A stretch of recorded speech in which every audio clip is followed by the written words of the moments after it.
Awesome. So we're going to move on and start to, we're going to do a panel right now around career opportunities and sort of career paths, if you will, for LGBT women. And I'm going to invite three of our panelists to the stage. So we have Ting, an executive director of JP Morgan. Please come on up. And Theresa Hagel, a project leader at Boston Consulting Group. And then Lindsey Scrase, the senior manager at Google. And I will be moderating the panel on behalf of, so my other job outside of being on the board is I'm a consultant at McKinsey as well. So we'll be putting that hat on now. If you all want to fix the mic. Is that better? Okay, sorry to deafen you. Awesome. So I thought it would be great to start with.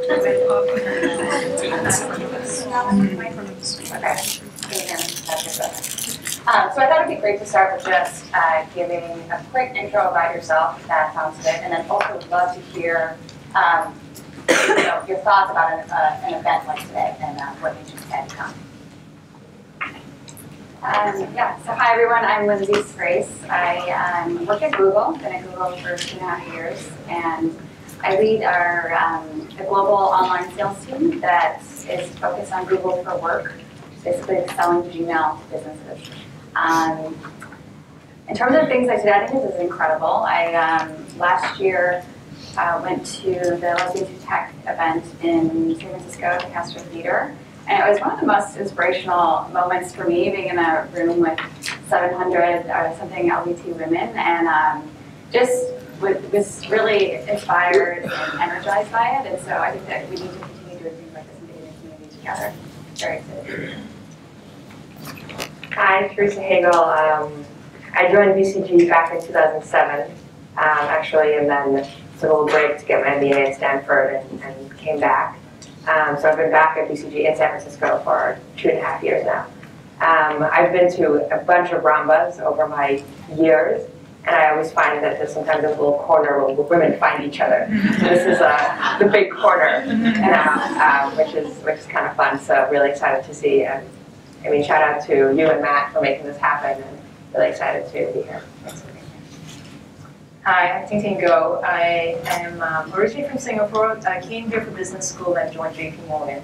Been with JP Morgan for 13 years, both here and in Singapore, and only returned here in New York 2 years ago, where I was invited to the Rhonda session last October in San Francisco. I really enjoyed it, and I found that it was very inspiring for myself that, in this country we're able to organize events like this. And so I'm here to do my part and to try to promote more openness among LGBT. Awesome. Thanks so much, guys, for being here. So I thought we would start with a question that I get asked all the time. And it's usually around, do you have a mentor or a sponsor? And sort of how has that played in your career path over time? So I'd love to hear if you guys want to jump in on, do you have a sponsor or a mentor, and how did you find them? And I guess ultimately, how has that sort of shaped your career path over time? I mean, I think I've had many mentors over the years. Maybe one or two people stand out as people that I've had over the years. I don't know if it's directly connected to LGBT for me. There is one woman who I think I probably wouldn't be in touch with if we didn't have that in common. But I think for me, it's been good. I mean, I think more sort of not my mentors have been women, but I do think we get this advice all the time that find someone that you relate to or someone that you have a connection with, which may be based on some of the boxes we tick, but it may just be the work you do. And I think I've also, I guess now that I'm older, started to play the mentor role, which I'm also happy to talk about. I think that's hopefully made me a better mentee, understanding the other side of the table a little bit.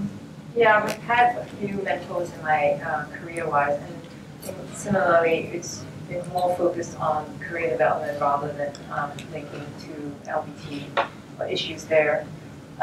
It has definitely been useful, and I really encourage it. So in my role as I've risen, I've ensured that my team members reach out and find a mentor for themselves, someone they're comfortable with.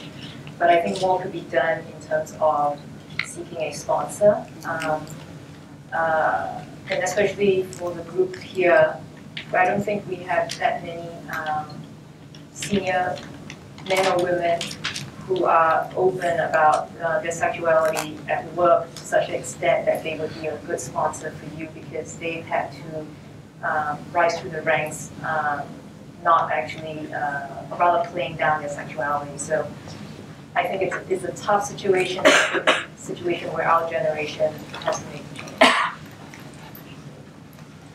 So just so you guys know, we do have a couple of mics running around, so if you have a question, feel free to shout as well. We'd love this to be an interactive session as well. So one of the things that I found interesting in my career over time is sort of the constantly coming out and how that has changed and morphed over my career. I'd love to hear your perspective as an LGBT woman. How has that sort of manifested itself, and what advice would you give to the folks thinking about sort of coming out throughout your career? Yeah, for me, I think it never stops. It's a continuous process. When I joined Google, I was very intentional about it because I didn't want to have these situations where I had to come out to people that I knew later on. So one of my coworkers is in the audience, and she probably can attest to this, but every time I met someone in a very blatant way, I would just say, hey, I have a girlfriend, we're together. And people often still didn't get it, but I was pretty awkward about it, but very intentional. Because I didn't want to be in a situation again where like you have to slowly start coming out to people. But it never stopped. I think I had a girlfriend for a while and then got engaged, so I started saying my fiance, and that made it much more difficult. What does he do? Where is he? And actually, Theresa and I got married, she's my wife, last year.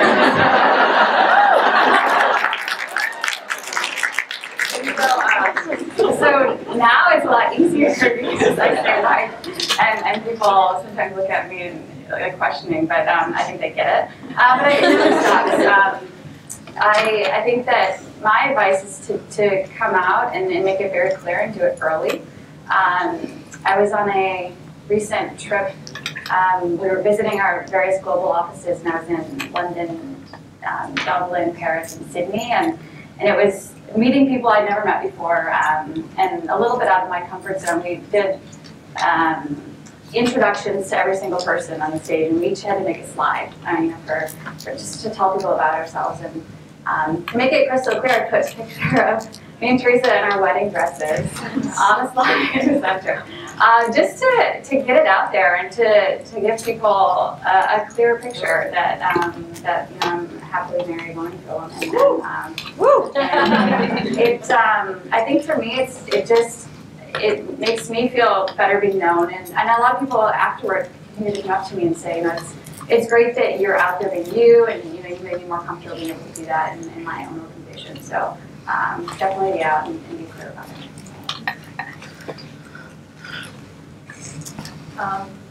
I think it's a bit different depending on the industry. Yeah. I work in the private banking industry, so there are a lot of personal relationships, but that's the name of the game in my industry. So it's been, I think, coming out, I agree, is a lifelong process because when you say you're married, they automatically assume it's a man until you say you're a wife. And so that is a process that is an everyday occurrence in itself. But I think for me, my point of view of coming out work was that I'm who I am, so there was no need to come out because I am who I am. So if a conversation was to be had, it would just be naturally my wife or my girlfriend or something like that. But I also understand that in my industry it's very sensitive because there are cultural differences as well. I deal with international clients, and so it may not be a topic that you can bring up and speak about openly and freely. So there is that fine balance, and I think it depends on how do you want to live your life. Your career has to have that ability to provide you that openness to live your life and the industry of sorts, because there are some industries that it will be a little bit tougher for you to maintain who you are and what you want to be versus what the career choice requires you. Yeah, I'm probably somewhere between, because in the client serving business, it kind of depends on the client sometimes. I think within BCG, I think probably at this point everyone knows I'm gay, but I still find like a random corner that people don't know me yet. But with clients, I find myself being very aware of it, and it's a fine line because, I don't know the client pretty well. Would I tell the client I have a husband? Like, probably not. But would I tell them I have a wife? I don't know. But actually, over the years, I've found that it actually helps me build relationships with my clients. And it's almost like I say my wife, and then they feel they need to share something personal, which turns out to be a good conversation usually. So it's not, I won't pretend that it's always easy, and I have had my moments where I've taken the other way and not said anything. But I think I try to lead with that, and I totally agree that wife is much easier than fiance ever was. So short engagement.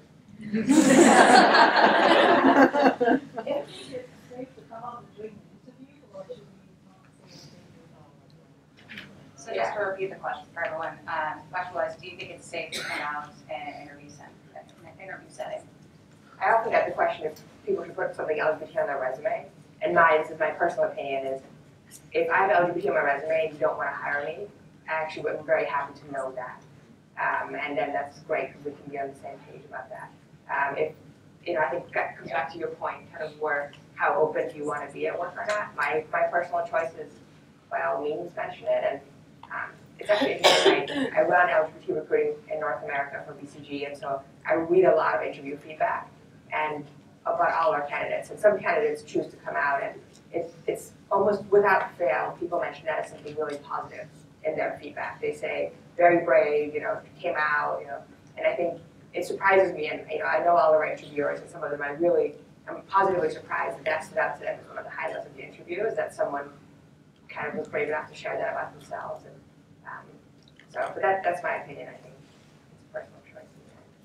I would agree. There's a ton of research done about how the productivity of an employee goes up when they bring their whole self to work. And I think a lot of companies, not all of them unfortunately, but a lot of them actually appreciate and I think encourage everyone to bring their whole selves to work, because when you're your whole self, you do much better job for the company. Great. Well, so one thing I wanted to add on that last point about coming out. So as a consultant, you probably know, and even at Google, you work with in senior leadership. It's usually a ton of older white men, and for whatever reason, they always have this image of like, what a lesbian looks like. So you don't look like that. They're like shocked. They're like, what? And so for me, I think it was, I don't know, where's Kat? She had a really good term for this. Was the exhaustion? Gay battle fatigue, right? Every time you go to a new client, it's like you're coming out again, or you're joining a new team and you're coming out again. I do get that quite a bit, but what I always try and tell myself is, because sometimes it is easier to just either not respond or not engage and just let it roll off the shoulder, I do feel a ton of responsibility to actually educate the folks around me, so that hopefully, in a couple of years, it's not, oh, do you have a boyfriend? It's, do you have a partner? And I think it's all about changing that dialogue. And while sometimes it is exhausting, I think it's all about trying to change whatever image that is of what a lesbian looks like. There is no one look of LGBT women in general. So that's kind of how I look at it. So one of the things that I would love to hear about, now that you guys have added yourself as a married couple, in your career, you both have fairly demanding careers. And you're obviously at different companies. Do you guys lean on each other for support about not only being LGBT within your company, but just with the challenges at work in general? We were joking on the ride here, and she was like, nah. But no, I would say, without being too cheesy, that you're my main mentor and coach. And so I think there's a lot. I think we try not to talk about work a lot, but I think it is extremely helpful to have your opinion and your thoughts. Yeah, I mean, absolutely. Theresa's a phenomenal consultant, so any business problem I'm having, I can talk to her about it for 5 minutes. She'll get it, have a framework. We got the plane on the way here. She was reviewing that. But also, just, I mean, in terms of being out, I mean, you've always been very strong proponent of being out and being proud and being vocal about it, and I think that kind of solidarity along those lines has been really supportive to me. And then just in our respective companies, everyone that I work with at Google knows Theresa, and BCG, they know me, and I think that I've had a lot of people, we've had people to our home and dinner, and I think from that I've had people, come out to me and they see it as an example, and so I think that it's just our solidarity together has helped many other people to come into contact with and just helped us in the workplace. I think to your point, I do also feel some of that responsibility to be a role model and to show, I don't know, we live like, oh, here's our apartment, there's no mystery, I don't know.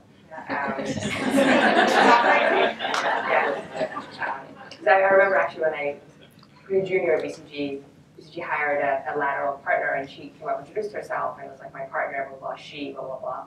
And it was just, I remember that moment sitting there being like, she just announced that to the whole office, and like no one blinked. And it was just those moments were helpful for me when I was sitting in those shoes, and so when I have those opportunities, I try to take them. So obviously you guys are all very successful women.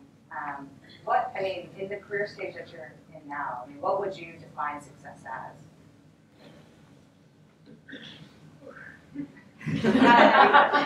Sorry. Sure. I think the success depends on how you see it.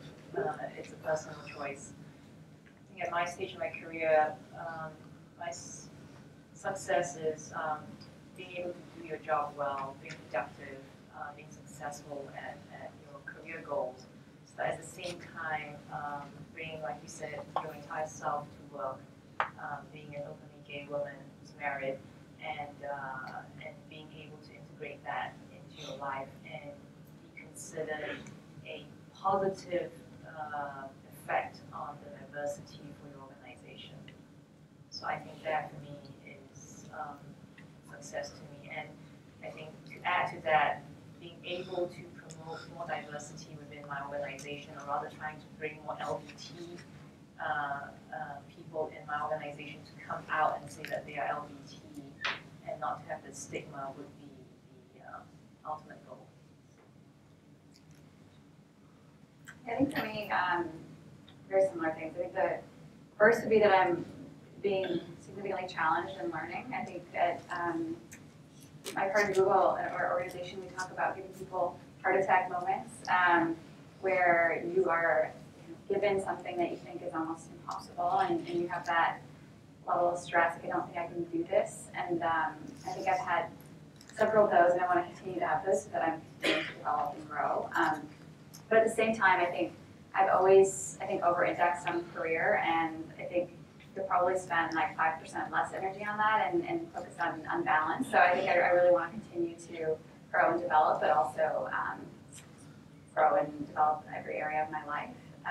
And then, being my whole self at work is extremely important. I worked 7 years in a very traditional industry, and it just, whatever that looked like for anyone, being yourself, it was very difficult, and it was a Danish conglomerate shipping industry, so it was harder. And so not only being at Google and being able to be my full self, but within my team and the guy I work for, being able to be open with him and help challenge his views. And he's starting to ask people awkwardly, but do you have a partner instead of yeah. These girls like they respond like this, I have a wife.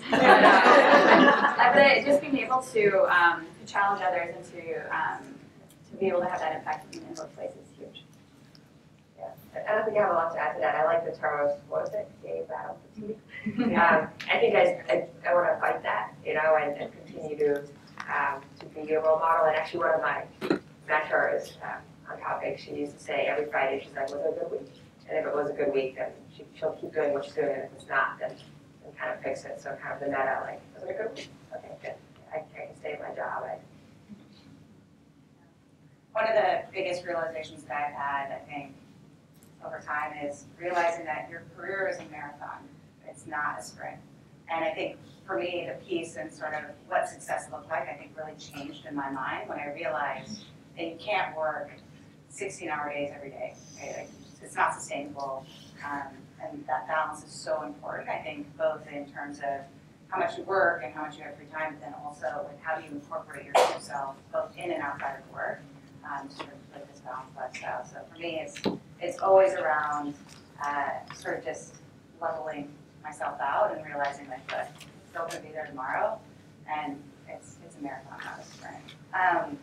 And I think that pivot for me was actually really inspirational, and so I wanted to actually pose that question to you guys.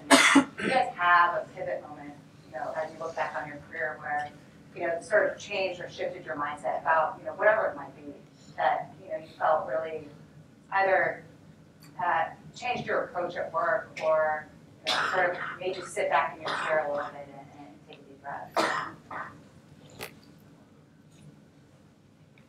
This was not a credit question. I'm going off script here, but I think it's hopefully helpful. This exercise I've done now 3 times over the last 15 years or so, and you like rank, you talk about like 5-10 years of your life, career, health, family, friends, etc., and you rank them in terms of how important are they, 1 through 10, and then how satisfied are you? And every time I do this, I'm pretty satisfied in my career, and like, oh, I want to spend more time working out or doing this or that, or hobbies. And so I think every time I do that, it's just a reality check that it's going well, and you can take a little bit of the pressure off. I think another thing, as for our relationship, we have every night dinner together, and it's 6:30 or 7. We work very hard and have early mornings, but take that time, or at least an hour, and then getting back online. But there's never anything that urgent. Or there is, you work around it, but where you can't take time to spend doing the things you love. I think I've learned over the years that if I'm not clear what my boundaries are, then no one can help me keep them.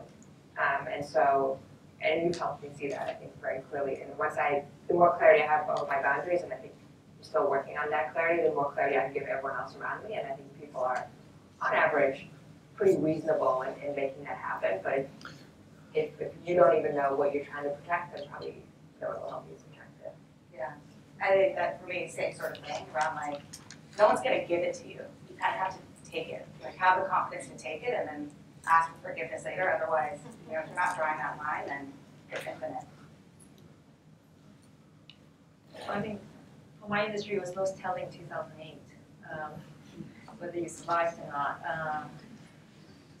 But I think it was over time that you realize the importance of what life is to you and to the people you work with. And I think that came about when I took more and more responsibility, and I was in charge of a team, handling everything about them, for them. And with management, you realize that you have to be more thoughtful about managing your time with them, because you are managing people's career. You're managing the direction of your firm. So with that, you know, it makes you use the other part of your brain you don't normally use, at least for me in my job. And so over time, you develop that, you mature with it, and you know, I'm grateful for that responsibilities that have been given to me. And I think it's just something that you grow into. You'll be thoughtful as you go through your career. You know, I don't think there's one pivoting point, although 2008 was a pivoting point for the industry itself. But yeah, It's really interesting. I want to see if anyone has any questions. Yeah. Two of you have mentioned international travel, short-term, long-term, and I'm wondering if you can comment if it's either happened to you or if you sort of can imagine a point where, you know, your manager says, we've got a great opportunity for you, you're the person for this, we need you to spend 5 months in X country where you're not going to feel safe, or maybe you're not sure how you're going to feel. And just wondering if you can comment on that, how you would navigate that, maybe you have already. Does it matter if it's an actual good opportunity? Does it matter if it's 2 days, if it's 6 months? How you would navigate? Or if you would tell your manager, look, I don't feel safe there, and I don't frankly think we should do business there. So just to repeat the question for everybody. So the question was, you know, how do you think about international opportunities, especially in regions or countries where it might not necessarily be safe as an LGBT woman, and how do you evaluate the opportunity and sort of, regardless of length of time? Maybe I'll speak from my experience. So I worked in New York straight after business school for about 4.5 years. Then I went back to our Singapore office for 7 years. In that 7 years, I covered the Southeast Asia market, specifically Indonesia, Malaysia, and Singapore. So Indonesia and Malaysia are Muslim countries. So JP Morgan itself, definitely, I'm grateful for working for them, ensures that it is a safe environment for any individual that will have to go there to work. So in terms of personal safety, I believe we've done a lot in that front. But your personal, whether you are LGBT, I had a colleague who was Jewish, so he still had to go to Indonesia for work. So that for him was also an added concern. So there are some personal protections that you have. You may not be, as I mentioned earlier, you have to be sensitive to the culture. You may not be open when you are there for the few days you're working. And that is the balance that you have to make in the line of work, and that's why it's very important to realize, is this the job you want, and then can you be yourself in it? So you have to make sure that you have that balance. But I would say if an organization does not first make your safety a priority when you're going there for work, I don't think it's an organization that you should be working for or working with. I think, again, it's a pretty personal choice. We do a lot of work in UAE and Saudi Arabia, and I personally wouldn't raise my hand for that. One of my colleagues, she's LGBT, and she lived in Dubai for years, chose to do that, and I would have a conversation with her where I'm like, really? Yeah, she was totally comfortable, making potential trade-offs there. Wouldn't be my choice, but thankfully, I think BCG would never send you somewhere that you don't feel comfortable. And so I think it comes back to, hopefully your employer will be sensitive to worries you have, but I think if you personally feel uncomfortable, I don't know if I would raise my hand for it. Your question actually hits home for me. So I'm a Russian native, and McKinsey was trying to send me on a project for Moscow. This was, about a year and a half ago, and I mean, still not great there, but things were really bad in the past. Again, I mean, McKinsey would never send you somewhere where you don't feel safe, and obviously they're going to make sure that you can work, right? So, but I think for me, ultimately, what I decided to turn down that opportunity was because while I know I would have felt safe with my colleagues within the company, I think I was more just uneasy about the client situation, and I keep tooting this horn, but I know that I don't do my best work when I'm not my true self, and I know that I felt that that I wouldn't be myself when I was there. And looking back on it, I go back and forth with whether or not that was the right decision. But I think in the long run, I'm much happier in my career, and who knows if that would have been a bad situation, would I have decided to leave the job that right now I actually really love. And so I think, to echo everyone's points, I think there's going to be more opportunities. There always will be more opportunities. And 6 months later, I went to Sydney for 3 months, right? Not Australia. Not Russia, but still international opportunities. So I think they'll always come. Always finding the right one, and having the courage to turn it down and not compromise yourself, I think is a big lesson to learn. I have a question. Yeah. So this is That's about a mic right Can there. we use the mic so that we can capture it on the video? Yes. So I'm Sonia, I'm from Singapore, and this question is about meeting people who are from Asia or from places that are not so liberal. I personally had a coffee chat with an Asian banker, and he said, "Why are you here? Why are you interviewing for banking? Women should, why don't you stay at home? It's like easier, do a government job, it's so much easier." So how do you respond to something like that when you're a junior person and you're talking to a VP who has that kind of view? Great. My gut reaction. No. That's a tough question. I don't know if you guys have thought. I mean, I've thought about it. I'll let them go first. That's a tough one. Well, my personal experience was I was working in Singapore and I applied for business school. Went over and told my boss, "Oh, I'm going to go to business school," and he told me that women shouldn't be so educated, la la la, and all that, and I could stay in my job. And I said, "Thank you very much. My last day is June 30th."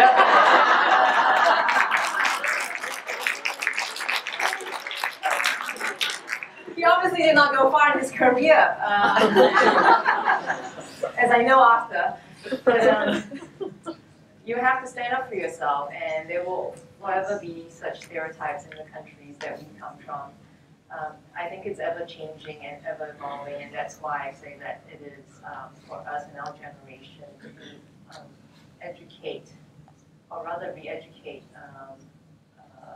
the people around us, and to have the courage to stand together to do it.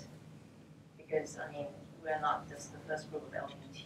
It's it's been generations of men and women that have suffered under prejudice and bias. So where do you begin? I mean, I definitely echo that. I think a big thing is, or the way I always try and think about it is, what if that was my sister or my best friend or my girlfriend or my wife, right, in that situation? And I think as much as you can stand up in that type of situation for yourself, like hopefully a loved one of yours or a friend or, even somebody you don't even know isn't put in that situation. And it takes a lot of bravery. I've never been put in that situation, thankfully, but I can imagine that it takes a lot. I'm also from Singapore, so I'm so happy to see other fellow Singaporeans.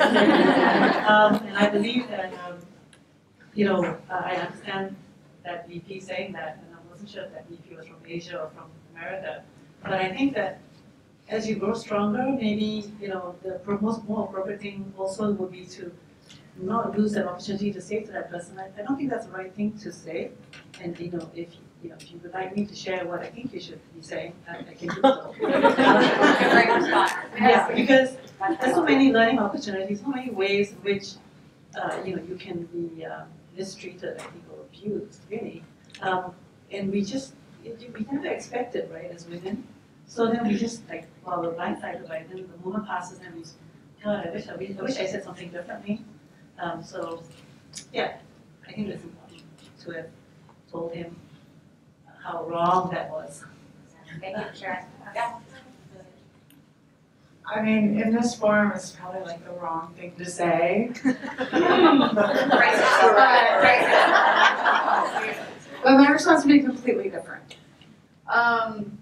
There's a time and a place. First of all, I think the example that was given, it was kind of it's not a formal interview. It's like an informational interview. So the way I see it is, in a sort of building a career path, you want to find the people who are your people, whatever that looks like. And obviously, this guy isn't your people. So I think of it as a great way to vet through the people you're talking to. My takeaway would be, okay, this isn't my people. I'm going to wrap this up. I'm also from New England, so it's I'm going to wrap this up and walk away. Thank you so much. Bye. Because I'm saying it's the wrong thing to say in this forum because I think there is value in taking the opportunity to educate someone and have that conversation. But the way I see it is I don't think that's the right situation. That guy doesn't care. You're going to lose energy. You're going to lose any political value in his eyes as someone who's a rabble rouser. And there are all these different schools of thought on that too, but like for me, not worth my, like I would think to myself, this guy's a loser. Like, okay, thank you so much. Let me talk to your colleague. Yeah, that's fair. Thanks for sharing. Hello, my name is Susan Zhang, and I'm from Moody's.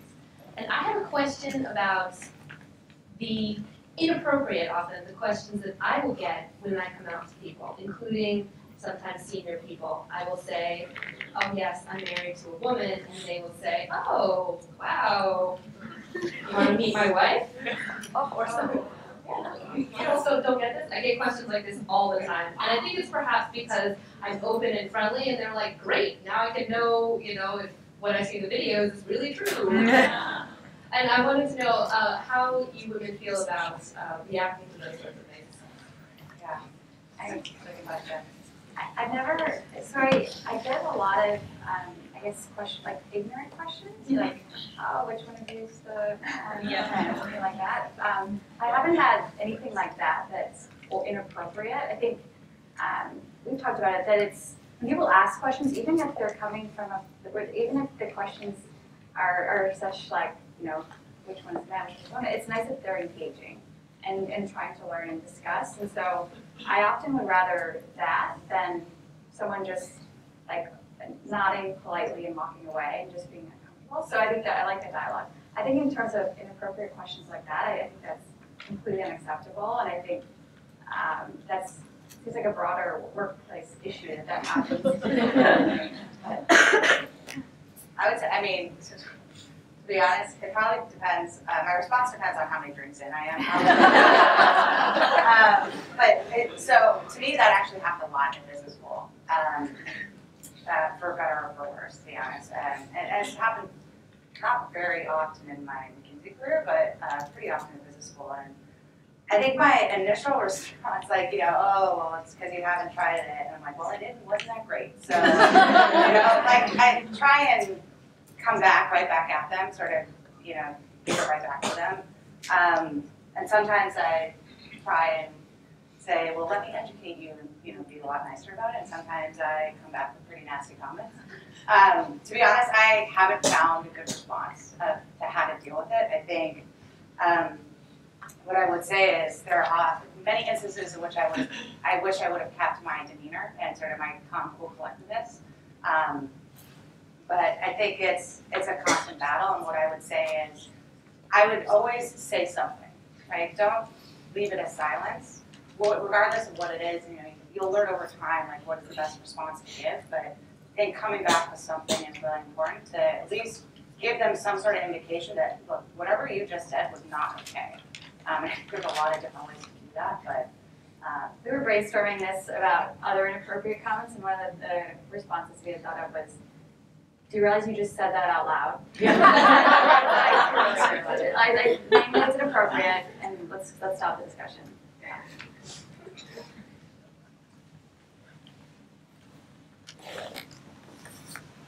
Hi, my name is Thompson. I'm really glad to see you all up there because I've actually been out in my career for the past 30 years and been in the pretty senior executive ranks for probably like the last 10 to 15. And one of the things that's always been a little frustrating for me is that I have colleagues who I know from personal relationships or out in the community who I know are part of the community, but when we get into the workspace, they get really nervous about me being around because I'm so out. And so one of the things I actually really would love your perspective on, which is how do we help encourage some of our peers and our associates to go ahead and come out and help make that space to make it safer for everybody else to be out and be able to make changes. I know from my own experiences how much of a difference it makes. And it always sort of surprises me. The one that's usually shirks the fastest away from me is the one who I know I'm going to see at the bar, within the next week or so. So, I'd love to hear your perspective of how we can actually help build out more of that senior level women to come out and sort of stand up and say who they are and be willing to be able to support those around them. That's a great question. Yeah, I've had a few of those conversations where people who work for me or at my company are, and I'm always surprised, like PCG San Francisco, like pretty gay, so I don't it surprises me that someone would still think, okay, this is maybe for some personal reasons not maybe safe for them, or sometimes I find that it's much more about them in terms of they haven't come out to their family, and so then I have to take a step back because they need to make their decision, and I understand how you wouldn't want to be out to your boss before you're out to your mom or something. But I've tried to, introduce people slowly to, what is the LGBT network at BCG, for example, and say, have a few coffees with a few people, and that kind of makes it less scary for them sometimes. So I think I try to have the conversation. And I think if someone is literally running away from you, there's probably still a lot going on for them that probably has very little to do with the workplace. Maybe, hopefully they see that you've done extremely well, right? I don't know. The other piece of it is helping make the environment around that person an open space. And so, like with my boss, constantly educating him and the management team so that they, don't say things that implicitly make it more difficult. But it's a hard situation. Yeah, look, coming out is like a really personal journey, right? And you can't force someone to speed up that journey. Everyone sort of goes at their own pace. I think the conversations that I've had, I've had colleagues and classmates very similar to that. And it's sort of in the one-on-one settings that I try and just learn from them. Like what are you scared of? This is my experience. This is why I think it's really helpful. And having those sort of one-on-one conversations I've found to be more successful than, coming at it from a place of, you should be doing this, and trying to understand why they're not first before you tell them why they should be in the first place. I found that to be a little bit more successful, but at the end of the day, you can't rush someone's journey. They will be that much more of an advocate when they're ready to be. And so, meanwhile, we'll just keep carrying the torch for them. So. Yeah. Oh, sorry, you have the mic. I apologize. Hi, my name is Jacob. I work at Out Leadership, which is a global LGBT business advisory firm. So I think about all this stuff a lot because that's what we advise our clients on. And sort of one question I had for y'all is about kind of promotions and about gaining seniority, because I've noticed that there's kind of a paradox there where as you're promoted further, you gain more power, so you have more ability to live authentically and sort of be who you are and tell people to sort of like screw off if they're, being awful. But I also find, at least in my own career, that the more senior I become, also the more like alone I become as as like a transgender person. And so I guess, like part of what my question is how do you navigate sort of the increasingly as you are promoted, becoming the only type of person like you in the room, and sort of do you have strategies for dealing with that, or like even just sort of ensuring that you have like the emotional or community support that you need as you're kind of gaining into increasingly cisgender and heterosexual and white and male space, which is the high echelons of the corporate world still, unfortunately. I think it goes back to the previous question of there are only so many of us.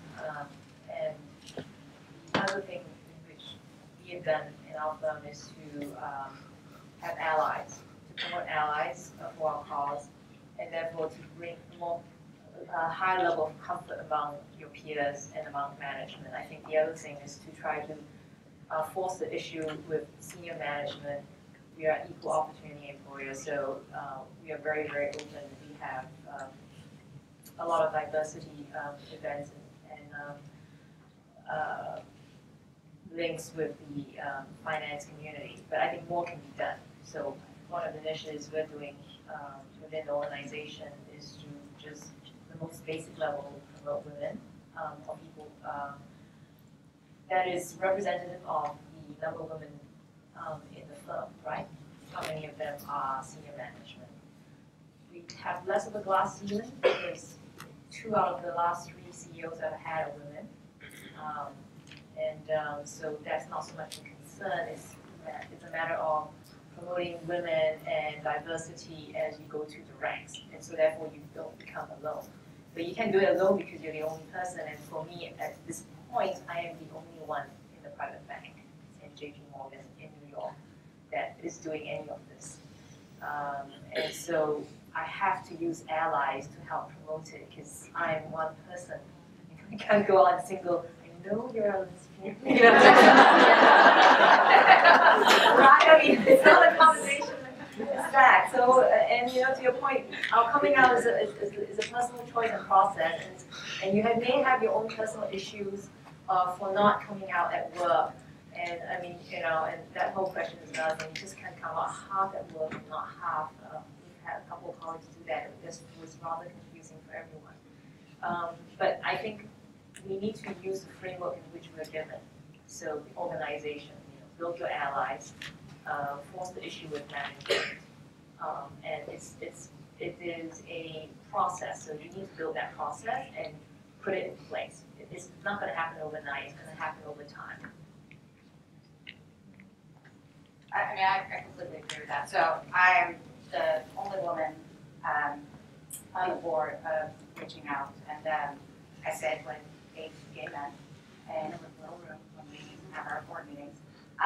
And I mean, I think the biggest thing that I've been advocating for, I've been advocating for an event like this since I joined the board a couple years ago, and I'm so excited to obviously have all of you here today because I think it's a great step forward. And the way I did it literally is what you feel, right? Everyone knew it was a good idea. Everyone's really supportive. Obviously the board's supportive, our audience is supportive, our sponsors are supportive, but you need someone to actually do it, right? And so I think that just keep bringing it up, right? Like, oh, here's Hannah again talking about the women's summit. Okay, let's talk about it, But I think that's just being consistent, and I think to Ting's point, setting up a good platform of why you're doing it, why is it important, what benefits is it going to bring the organization, whether that's a private or a nonprofit. I think that always goes over well, right? You got to make your pitch, you got to sell it, and then just don't give up.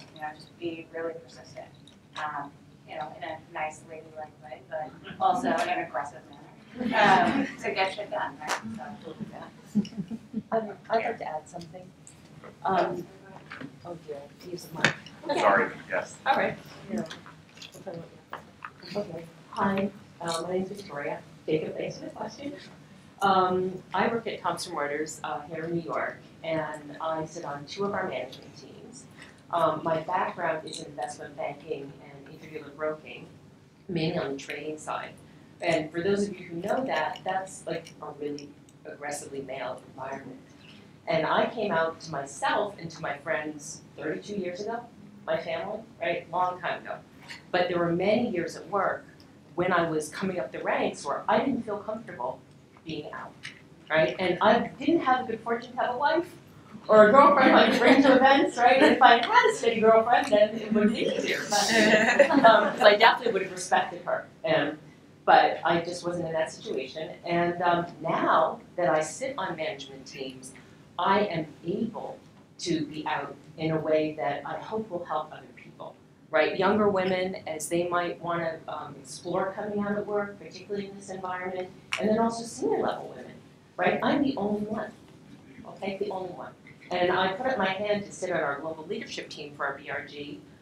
Beforehand, there had only been gay white men, right? Love our brothers, but it was, gay white men, and they deliberately stepped aside and said, we want to have a global leadership team that represents all the regions. So we have 2 from Asia, 2 from Europe, and 2 from the Americas. There are 2 of us who are women, lesbians, and it's just one step at a time. But I would say for those of us who have had the good fortune to move up the corporate ladder, it's great to be able to then come out. And every time I go to an event, I share it with the management teams. I was in a culture and values training recently, and it was actually really good. It was a standing department. It was wonderful. In introductions, I talked about the business teams I sit on, and then I also talked about the global leadership team for private work. No one ever asked me anything, okay? I got to go to the White House and be at the first White House Forum for LGBT human rights in June, okay? I told my management teams, you would have thought that was like a big deal, right? No one asked me anything, right? The men that I sit with, no one asked me. So I think they're still not comfortable, right? Okay, but I'm going to keep mentioning it. So I guess you can use the term slow burn, but I feel like, it's just a slow burn. If I think back to 32 years ago, I never would have thought there would be something like this, right? We did not have that when I was coming up, okay? I mean, we barely had gay pride, right? Okay? So I want to say, well done to all of you. If there's a question in the back, I was going to get you the mic there. Thank you. Microphone's Hi, still out. good morning. My name is JP Delmar. I'm with BNP Paribas, so thank you for getting us here. I'm also the co-chair for BNP Paribas Pride, and it's my first year. I just wanted to ask you guys, it's important to me, as women, there's not that many opportunities for us to actually get together because, I don't know, we're nesting.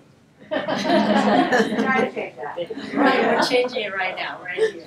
So I would like to know if you have any thoughts of how you can create a stronger presence for our LGBT women in the workplace at your firm specifically. I know JP Morgan.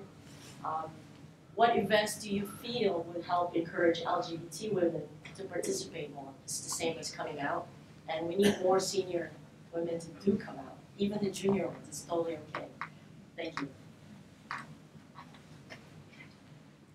I mean, the first thing is to have more senior women, right? So that would be helpful. I mean, I think as much as we can create space, I mean, that's what I try and do, obviously with reaching out, but also within McKinsey, I mean, whenever we do our GLAMs, our ERG group at McKinsey's called GLAM, I always make sure that we are trying to organize a space for the women, right? So fostering the community within a community. And I think if you build the space, people will come. That's kind of what I've learned. I've been today, so thank you again for all being here. But I think it's just making sure that there's a space and then encouraging folks to join in and have that networking, conversation, and formal discussions. That's sort of what I found to be successful. And they will come. I mean, they will. So just make sure there's a space for it. I think that at Google, the ERG, the Hagel efforts are very grassroots. There's, I think at BCG, at least I know there's a formal leadership team and something a lot of these companies, which actually I wish we had something more like that at Google. But it's also impressive to see what people do from the ground up. And I think there was an idea, our India office, thousands of people, there were only 4 out Gaglers there. And so they said, let's just raise money, fly in a group of Gaglers to Hyderabad for a week and raise awareness in the office. And so they did events and brought in speakers to raise the level of awareness about the Gagler community in the office so that just the company as a whole realizes how important that is to get behind that. So I think a lot can be done too just from the ground up. We have time for one more question. There's 2 hands. That's quick. Kevin, it's really quick, so 2 questions.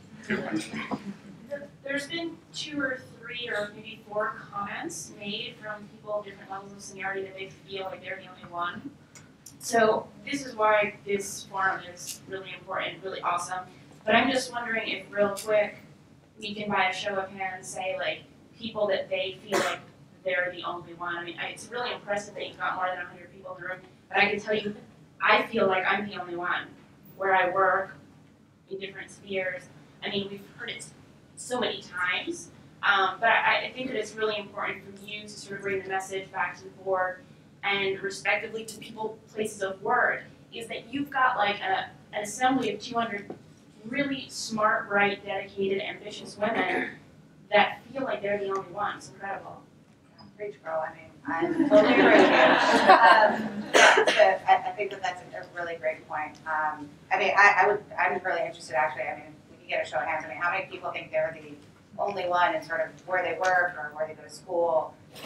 Yeah, I mean, right? So look around, right? So I mean, hopefully that'll change. Like, this time next year we do the same thing. Hopefully there'll be less hands. But it's a journey, right? I mean, same sort of thing is coming out. It's a journey. I don't know if you guys thought about the comment there. I think to the extent that you feel comfortable when you are the only one to be very visible. In my experience, like you will soon not be the only one anymore. When I got to Stanford Business School, across the 2 years, I was the only out gay woman at the beginning. And then by the time I was graduating, there were 10. So I mean, good for me, I guess. But, very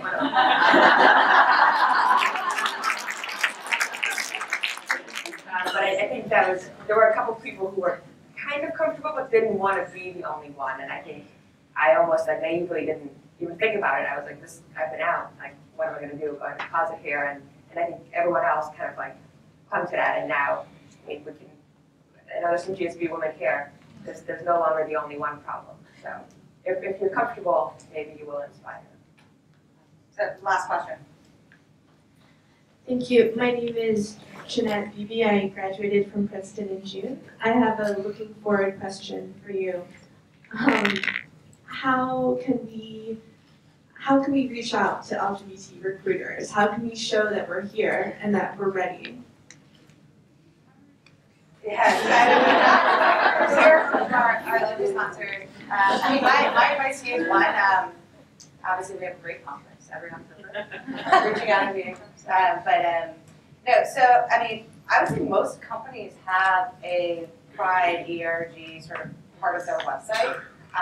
And some folks have it as part of even their application process. Like I know at McKinsey, you can actually check a checkbox when you submit an application and your resume to say, you know, I identify as glam.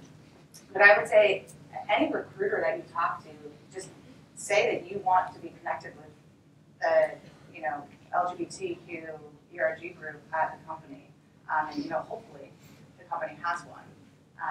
But that's what I found to be most successful, and sort of when I was recruiting. Yeah, JP1 has a website, and it's a LGBT section for you. And on our website too, I mean, we have a list of companies that have sponsored us over the years that, you know, all have LGBT groups. If you're looking for specific companies as well, you should definitely check out our website. And I would say reach out. We have a mailbox at BCG, and I think we get like an email a month or something. So it's not actively sought out, but we read it. You know, I read every single email that comes in through that.